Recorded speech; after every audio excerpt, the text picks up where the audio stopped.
CTET दिसंबर सन 2021 के लिए उर्दू की 31वीं क्लास में मैं एम अली आप सभी का खैर मकदम करता हूँ। जैसा कि आप जानते हैं कि सीटेट के उर्दू के सिलेबस के मुताबिक लगातार आप लोगों को क्लासेस दस्तयाब कराई जा रही हैं, जिसकी एक प्लेलिस्ट भी बना दी गई है और उस प्लेलिस्ट की लिंक आप लोगों को इस वीडियो के डिस्क्रिप्शन में मिल जाएगी। अगर आप लोग ने हमारी वो वीडियोस नहीं देखी हैं तो मैं आपको सजेस्ट करूंगा कि ज़रूर देखिए। आज हम लोग जो सीटेट का सिलेबस के मुताबिक 7वां चैप्टर है जिसका नाम है इवेलुएशन, उसको डिस्कस कर रहे हैं। इवेलुएशन से रिलेटेड पिछली 2 वीडियोस में कुछ अहम जानकारियां दी जा चुकी हैं। इस वीडियो में हम लोग इस चैप्टर से रिलेटेड यानी कि अंदाज़े कद्र से मुताल्लिक जितने भी सवालात अब तक सीटेट में पूछे गए हैं सबको हल करेंगे। अगर आप लोगों को सीटेट के लिए उर्दू पेडागोजी के सिलेबस के मुताबिक लगातार आप लोगों को नोट्स चाहिए और पिछले साल के क्वेश्चन पेपर आंसर की के साथ चाहिए तो आप हमें मैसेज करेंगे व्हाट्सएप पर 72 75 54 98 90 पर। जब आप मैसेज करेंगे तो आपको एक सैंपल भेजा जाएगा जिसमें हमारे नोट्स का जो पैटर्न है वो समझाया गया होगा और उस सैंपल के लास्ट में कुछ डिटेल्स होंगी जिन्हें फॉलो करके आप हमारे नोट्स को आसानी से हासिल कर सकते हैं। तो चलिए शुरू करते हैं आज का हमारा पहला सवाल और इस चैप्टर का सवाल नंबर 6। इसमें ये कहा जा रहा है कि मुसलसल अंदाज़े कद्र का काम क्या है, यानी जो हम लगातार इवेलुएशन करते हैं, कंटिन्यूअस इवेलुएशन करते हैं, तो इसका काम क्या है। क्या तलबा और मुअल्लिमीन की कमज़ोरियों की निशानदही करना, यानी कि स्टूडेंट्स और टीचर में जो कमियां हैं उन्हें पॉइंट आउट करना, या तलबा और मुअल्लिमीन को सख्त मेहनत के लिए यानी टीचर्स एंड स्टूडेंट्स को हार्ड वर्क करने के लिए प्रिपेयर करना, आमादा करना, या तलबा की महारत की ऊंची सतह तक ले जाने के लिए यानी कि स्टूडेंट को स्किल की जो हायर लेवल है वहां तक पहुंचाने के लिए, या फिर मिन दर्जा भाला सभी। तो मुसलसल अंदाज़े कद्र जो होता है वो टीचर और स्टूडेंट की कमियों को भी पता लगाता है और उन्हें मेहनत करने के लिए भी मोटिवेट करता है और स्टूडेंट की जो स्किल्स होती हैं उनको ऊपर भी ले जाता है। यानी कि यहाँ पे जो डी वाला ऑप्शन है ना, चौथा वाला ऑप्शन हमारा सही होगा। सभी जो ऑप्शन हैं वो अंदाज़े कद्र के काम हैं। आगे बढ़ें, अगले सवाल पे चलते हैं। अगला सवाल ये है कि तालीमी अमल के लिए अंदाज़े कद्र के ताल्लुक़ से आपको यहाँ पे 4 बयान दिए गए हैं, आप इनमें से किस बयान के साथ इत्तेफाक करेंगे। ठीक है, यानी कि एजुकेशनल प्रोसेस के लिए अगर आप इवेलुएशन कर रहे हैं तो उससे रिलेटेड यहाँ पे 4 स्टेटमेंट दिए गए हैं। कौन से स्टेटमेंट से आप एग्री करते हैं, सभी स्टेटमेंट पढ़ते हैं। पहला जो है उसमें ये कहा जा रहा है कि दर्जा 8 तक फेल न किए जाने की पॉलिसी की वजह से तलबा सीख नहीं पा रहे हैं। आजकल ये पॉलिसी हो गई है कि आप 8 तक बच्चों को फेल नहीं करेंगे, तो क्या इसकी वजह से बच्चे नहीं सीख पा रहे हैं या फिर इम्तिहान और फेल होने का डर बच्चों के लिए तरगीब देने का ज़रिया होता है।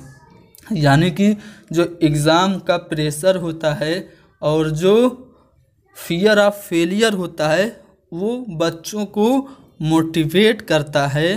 ठीक है, उनके इंटरेस्ट को बढ़ाने का एक ज़रिया होता है, या फिर बच्चों को फेल करना या पास करना, बच्चों को पास फेल करना तालीमी निज़ाम की नाकामियों को बच्चों के सर मढ़ना है, या फिर दर्जा 8 तक फेल न किए जाने की पॉलिसी की वजह से तमाम मुल्क में तालीमी मेयार गिर रहा है। तो बताइए यहाँ पे एजुकेशनल प्रोसेस के तहत जो इवेलुएशन है उससे रिलेटेड ये जो 4 स्टेटमेंट हैं इसमें किस स्टेटमेंट के साथ आप एग्री करते हैं। तो यहाँ पे मैं आपको बता दूं कि जैसा कि आप लोगों ने नेशनल करिकुलम फ्रेमवर्क पढ़ा होगा यानी कि NCF पढ़ा होगा और उसमें ये बात कही गई है कि अगर बच्चे फेल होते हैं तो वो अपनी विफलता को नहीं दर्शाते हैं बल्कि सिस्टम की फेलियर को, ठीक है, संस्था की असफलता को दर्शाते हैं। तो अगर ये कहा जाए कि 8 तक फेल न किए जाने की पॉलिसी की वजह से बच्चे नहीं सीख पा रहे हैं, तो इससे मैं इत्तेफाक नहीं रखूँगा, ठीक है। फेल पास का जो डर होता है वो ज़रूरी नहीं है कि बच्चों को और मोटिवेट करे। हाँ, अगर आप बच्चे को फेल कर रहे हैं तो बच्चा अपने फेलियर को नहीं दर्शा रहा है, बल्कि वो सिस्टम की, तालीमी निज़ाम की नाकामियों को दर्शा रहा है।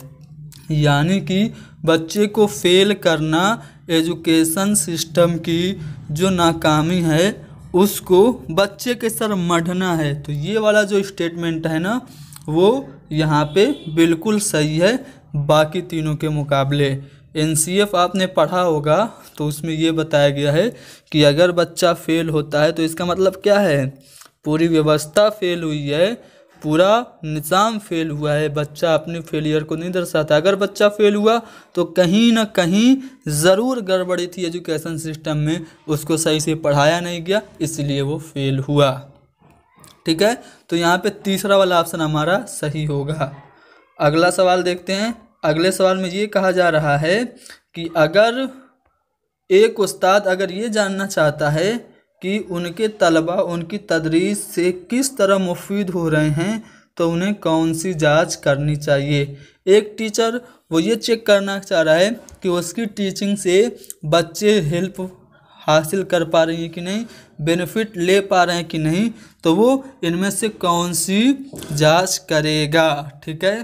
तस्कीली जांच यानी कि वो फॉर्मेटिव असेसमेंट करेगा, या फिर मेयारी हवाला जाती जांच करेगा यानी कि स्टैंडर्ड टेस्ट करेगा, या फिर वो तशख़ीसी जांच करेगा यानी कि वो डायग्नोस्टिक टेस्ट करेगा, या फिर वो आपका तकमीली जांच करेगा यानी कि वो समेटिव असेसमेंट करेगा, योगात्मक मूल्यांकन करेगा।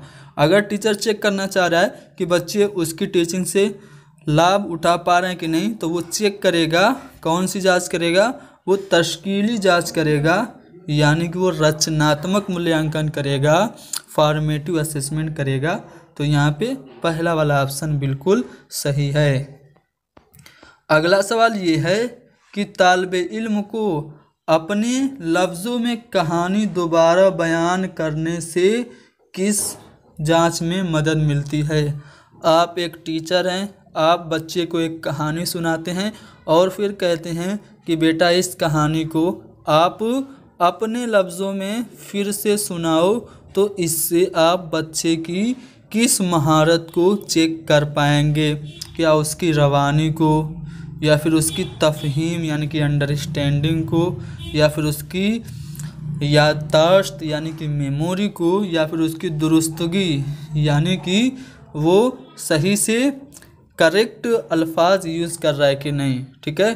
तो आप अगर दोबारा कहानी को बयान करने के लिए बच्चे से कह रहे हैं, तो अगर बच्चा सही सही कहानी को बयान कर ले रहा है तो इसका मतलब यह है कि उसने कहानी को समझी है। यानी कि दोबारा कहानी बयान करने के लिए बच्चे से कह के आप बच्चे की समझ यानी कि तफ़हीम यानी कि अंडरस्टैंडिंग यानी कि बोध को चेक करना चाह रहे हैं, इसलिए बी वाला ऑप्शन हमारा सही है।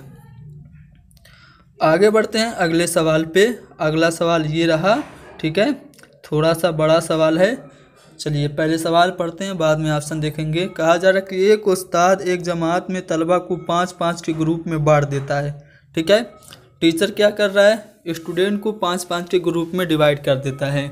आतिशबाजी के असरात यानी कि ये जो पटाखे फोड़े जाते हैं उसका प्रभाव क्या पड़ता है, उसका इफ़ेक्ट क्या पड़ता है, उस पर एक तमसील तैयार करने के लिए कहता है इस काम में तलबा को मंसूबा बंदी की यानी कि प्लानिंग करने की पूरी आज़ादी है। जहाँ जैसी ज़रूरत है उस्ताद तलबा की मदद भी करता है।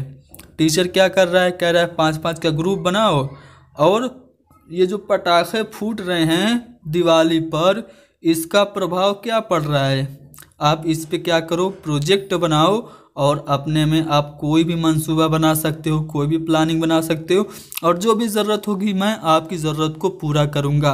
अगर टीचर बच्चों को इस तरह से छूट दे रहा है, ठीक है, इस तरह से एक्टिविटी करा रहा है तो ये क्लास क्या उस्ताद मरकूज है, यानी कि टीचर सेंटर्ड है, या फिर ये क्लास थिएटर मरकूज क्लास है, या फिर जांच मरकूज क्लास है, या फिर तिफल मरकूज क्लास यानी कि चाइल्ड सेंटर्ड है। यहाँ पे क्या हो रहा है, बच्चे को पूरी आज़ादी है कि आप अपना मंसूबा बनाओ, जो भी ज़रूरत होगी ना उसमें हेल्प करने की मैं एज ए टीचर आपको दूंगा। तो यहाँ पे टीचर क्या कर रहा है, बस हेल्प दे रहा है, लेकिन सारे काम जो हैं वो बच्चे खुद से कर रहे हैं। यानी कि ये जो क्लास है वो चाइल्ड सेंटर्ड है, बाल केंद्रित है, तिफल मरकूज है। अगला सवाल देखते हैं। अगले सवाल में ये कहा जा रहा है कि सुरेश ज़बान का उस्ताद है, वो अपने तलबा से कहता है कि वो ग्रुपों में गांव-गांव जाएं और वहाँ की दुकानों के साइन बोर्ड पढ़कर उस पर रिपोर्ट तैयार करें। इस सरगर्मी को कहते हैं, क्या कहते हैं भाई? एक टीचर है, ठीक है, वो लैंग्वेज पढ़ा रहा है, बच्चों को कह रहा है कि जाओ ग्रुप बना लो और गांव में जितने भी दुकान हैं उन बोर्ड पे क्या क्या लिखा है उसको क्या करो, उसकी एक रिपोर्ट तैयार करो। तो इस एक्टिविटी को क्या आप लिखना कहेंगे, बोलना कहेंगे, प्रोजेक्ट वर्क कहेंगे या फिर पढ़ना कहेंगे? तो आसान सा सवाल है, इसको आप प्रोजेक्ट वर्क कहेंगे। अगला सवाल ये है कि एक शेर पर, ठीक है, एक शेर पर कहानी पढ़ने के बाद उस्ताद बच्चों से कहता है, ठीक है, फर्ज कीजिए कि जंगल में शेर है, ठीक है। यहाँ पे जो शेर है ना वो ये वाला शेर है, ठीक है, टाइपिंग मिस्टेक है, ठीक है, ये पोएम वाला शेर नहीं है, ये जंगल वाला शेर है, ठीक है, ठीक है, टाइपिंग मिस्टेक। तो एक शेर पर कहानी पढ़ने के बाद उस्ताद बच्चों से कहता है कि फ़र्ज़ कीजिए जंगल में शेर है। इस तरह से वो बच्चों की किस सलाहियत को फ़रोग देने की कोशिश कर रहा है? आपको तीन ही ऑप्शन दिख रहा होगा, चौथा ऑप्शन यहाँ पे है, ठीक है। चूँकि चौथा ऑप्शन, अरे यहाँ पे जो पहला वाला ऑप्शन था ना वो तख्लीकियत और तख़य्युल था, लेकिन चूँकि नोट्स बनाते वक्त मुझे लगता है मैंने क्या किया है कि यहाँ पे जो ऑप्शन ए सही था ना तो इसको मैं कॉपी किया हूँ ना, तो यहाँ पे पेस्ट करने के लिए तो ये कॉपी नहीं, यहाँ से कट हो गया तो यहाँ से ख़त्म हो गया, यहाँ पे आके छप गया और ये जो ऑप्शन था वो नीचे खिसक गया। तो पहला वाला ऑप्शन है तख्लीकियत और तख़य्युल, दूसरा ऑप्शन है बदलने और मुंतकिल करने को, तीसरा है पढ़ने और लिखने की महारत को, चौथा इब्तिदाई खाका तैयार करने और दोबारा लिखने को। जाहिर सी बात है, टीचर कह रहा है कि फ़र्ज़ करो कि जंगल में एक शेर है, तो वो क्या कर रहा है, बच्चों से सपोज करवा रहा है। तो इसका मतलब यह है कि बच्चों को क्रिएटिव बना रहा है और उनको इमेजिनेटिव बना रहा है, ठीक है। तो तख्लीकियत और तख़य्युल यहाँ पे सही जवाब हो जाएगा। आगे बढ़ते हैं अगले सवाल पे। अगला सवाल ये है कि सुंदरी एक ऐसी मश्क तैयार करती है जिसमें वो हर पांचवा लफ्ज़ छोड़ देती है, इस मश्क को क्या कहेंगे? एक टीचर है सुंदरी, उसने एक प्रैक्टिस सेट तैयार किया, ठीक है, ऐसे प्रैक्टिस सेट है, लिखती जा रही है और यहाँ पे उसने खाली जगह छोड़ दिया, फिर वो लिखती जा रही है, लिखती जा रही है, फिर यहाँ पे खाली जगह छोड़ दिया, ठीक है, लिखती जा रही है, फिर यहाँ पे खाली जगह छोड़ दिया। ये पहला लफ्ज़, दूसरा लफ्ज़, तीसरा लफ्ज़, चौथा लफ्ज़ और पांचवा जो लफ्ज़ है वो हर जगह वो खाली छोड़ दे रही है। तो इस मश्क को आप क्या कहेंगे? क्लोज टेस्ट कहेंगे, खाली जगह पुर करना, कवायद की जांच या फिर लिखने की जांच। तो एक पर्टिकुलर एरिया पे एक फिक्स वर्ड को छोड़ देना ये कहलाता है क्लोज टेस्ट, खाली जगह पुर करना नहीं।